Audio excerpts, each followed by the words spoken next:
De regreso con ustedes, mis amigos, aquí en El Punto, con un invitado especial que nos hemos quedado con ansia de seguir escuchando. No es más que el mayor general retirado, José Miguel Cordero, el cual es doctor en geopolítica. Miguel Ángel Cordero. Miguel Ángel. Miguel Ángel Cordero. Yo sabía que tenía algo que renombrar. Sea bienvenido. Gracias, Domingo, de nuevo aquí en tu programa tan visto, El Punto. Quisiera saludar a toda esa amable audiencia que lo sigue, desde la persona de Marino Ramírez, que es notoria su ausencia en el día de hoy. No, él cogió su vacacioncita, por lo que veo, de tanto Marino, Don Félix, Marco Santana, hasta Johnny, como que nos dejaron solos, ¿verdad? Bueno, eso es normal, eso es para que sigas caminando y arando el terreno del conocimiento. Mire, doctor, ¿verdad? Doctor en geopolítica. No, simplemente... Yo lo considero un doctor. Un simple analista. No, yo soy analista en geopolítica. Bueno, vamos a hablar un poquito de ese tema. En la intervención pasada que tuvimos, en un programa anterior, muchas personas nos contactó para profundizar sobre este tema tan importante que tiene que ver con todo el conglomerado de los países que hacen fronteras y que es un trato que deben de tener entre sus políticas internas y las políticas externas. Mire, han habido en los últimos 20 años en la geopolítica mundial se ha experimentado una serie de eventos que han sido significativos y que han moldeado el panorama en este renglón. Y eso es como podríamos citar lo del 11 de septiembre, la primavera árabe, la crisis financiera global de 2008, ¿verdad? Y ahora el auge de China, o sea, como potencia. De dentro de ese ámbito, esos diferentes eventos que han ido moldeando la geopolítica, me gustaría saber cómo esto ha evolucionado y cómo ha afectado hoy día la geopolítica en esos términos. Fíjate, la geopolítica es una ciencia que, basada en los hechos pasados, nos proyecta a nosotros qué se puede esperar en el futuro.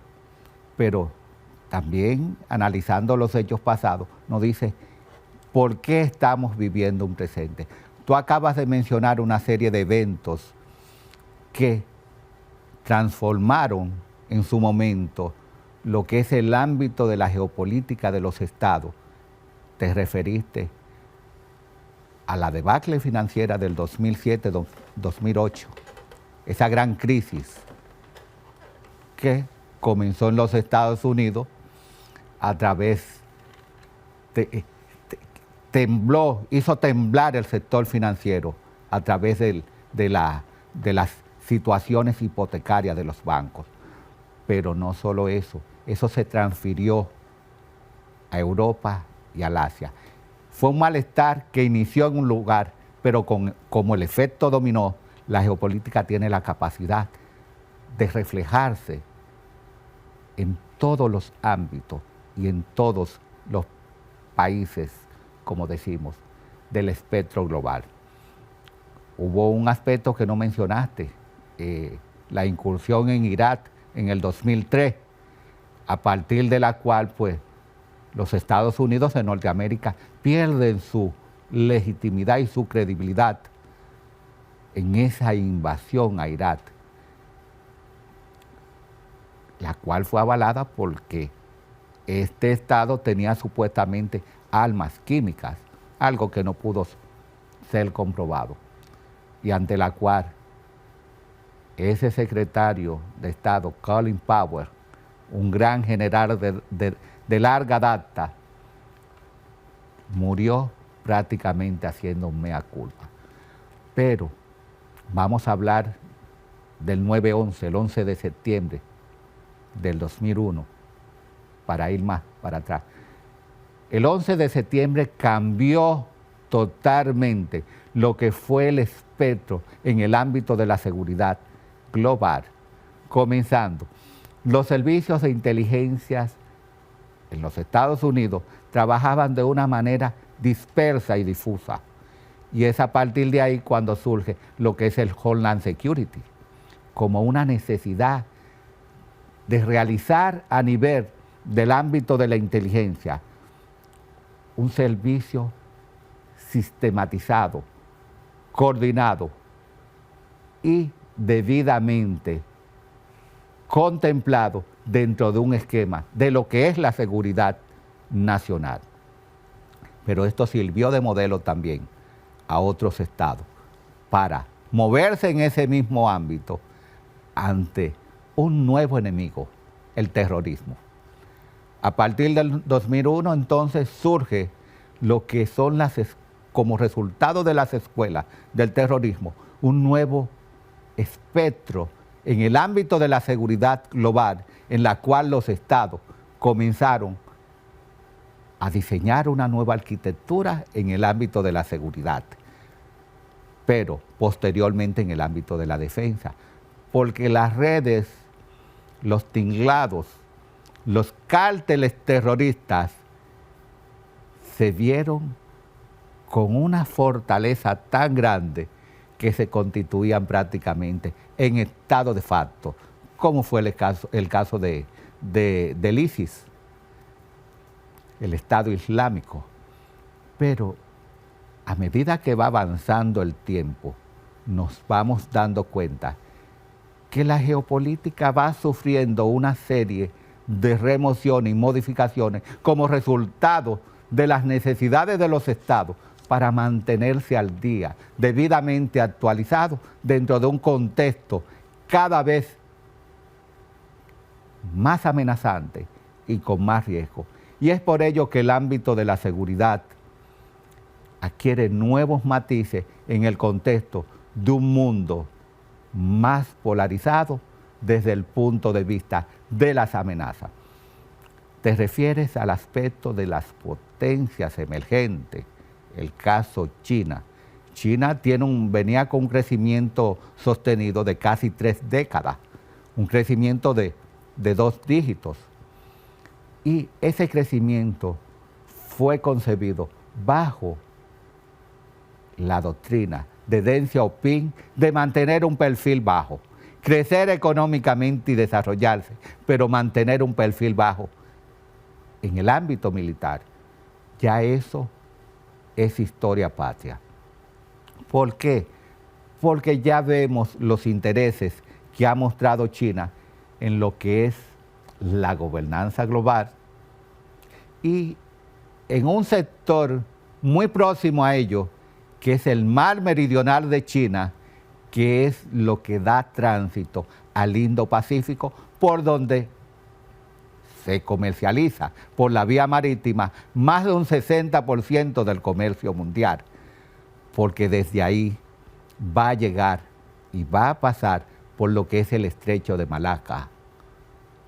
Es el espacio que está en disputa por muchos estados, entre ellos Vietnam, Brunei, las Filipinas y otros estados que pertenecen a ese concepto de lo que es el Indo-Pacífico y que reclaman espacios territoriales, pequeños arrecifes de los cuales se encuentran aquí las Islas Spratly para Celso, que China también las reclama. Y en el mar es bueno acotar que en el 2016 hubo una sentencia desfavorable a China con relación a su interés de tomar para ella lo que es el mar de China. Esta sentencia dio favorable a las Filipinas, y todavía hoy están teniendo situaciones, una serie de embarcaciones chinas que cada día van en aumento en las aguas territoriales de lo que es la Filipina. Entonces, en ese contexto, nosotros tenemos que estar conscientes que la geopolítica como ciencia que estudia la dinámica relacional de los estados debe, a través de un análisis, realizar un enfoque sobre qué es lo que le puede perjudicar en el estado en el futuro, pero eso solo se puede saber analizando el presente, a través de qué, lo que se llama los análisis de los factores del poder nacional. Mire, general, pero según lo que usted acaba de escuchar, esta nueva planificación o transformación por estos eventos, se puede considerar que esto ha permitido una mayor interacción en las políticas internas de cada país. Fíjate, las políticas internas de cada país son cambiantes, porque la geopolítica es cambiante. Lo que es ahora varía en cuestiones de minutos, de segundos. ¿Por qué? Porque se añaden nuevos ingredientes. Precisamente después de la COVID-19 hubo un diplomático norteamericano llamado Richard Hatch, que dijo: la COVID ha acelerado la historia. ¿Por qué dijo Richard Hatch la COVID ha acelerado la historia? Porque se destaparon muchos desconciertos en el ámbito de la dinámica relacional de los estados a través de sus necesidades. Como debes recordar, la COVID puso de manifiesto las debilidades sanitarias de potencias como los Estados Unidos, como la mayoría de los estados de Europa, Alemania, Francia, España, entre otros, que se disputaban los suministros de mascarilla, los suministros de ventiladores, entre otros, ante la necesidad. Entonces, esas debilidades que demostró la COVID-19, a lo que Richard Hatch habla, la COVID ha acelerado la historia. Para mí, como analista, no la ha acelerado la COVID. La historia es un proceso normal que se va dando, que se da porque se tiene que dar. Esa pandemia que no se sabía que iba a llegar y no se sabe por qué llegó todavía a esta altura, porque no se han establecido responsabilidades, si fue algo natural o artificial, llegó en un momento que no lo esperaban los estados. Batió a los estados sus economías y todavía se está padeciendo de esto. Entonces, en ese sentido, cada evento que se suscita, tanto a lo interno como a lo externo de un estado, genera una dinámica geopolítica que interviene en lo que es su poder nacional, ya sea para favorecerlo como para perjudicarlo, porque acabamos de ver en el día de ayer que ya Suecia recibió el visto bueno de Turquía para ingresar a la OTAN. Eso cambia el panorama en lo que es la frontera Rusia con la OTAN, donde está Finlandia y está Suecia, que controlan prácticamente lo que es espacio marítimo, donde anteriormente la OTAN no tenía injerencia, porque eran dos estados prácticamente neutrales. Entonces, ya las condiciones van cambiando como resultado de un visto bueno para entrar a una comunidad, a una entidad de defensa, pero a la vez de seguridad, a un estado que prácticamente no se esperaba que se le diera el visto bueno. Mire, general, ya casi nos vamos a la pausa, pero no quiero sin antes significar, dejar esto sobre el ruedo para que entremos en un tema que tiene que ver con las relaciones internacionales. Precisamente dice que la geopolítica se centra en el estudio de las relaciones internacionales y la interacción entre los estados, así como la influencia de los factores geográficos en la política y el poder. Eso lo vamos a dejar de tarea para el próximo segmento. Vamos a la pausa.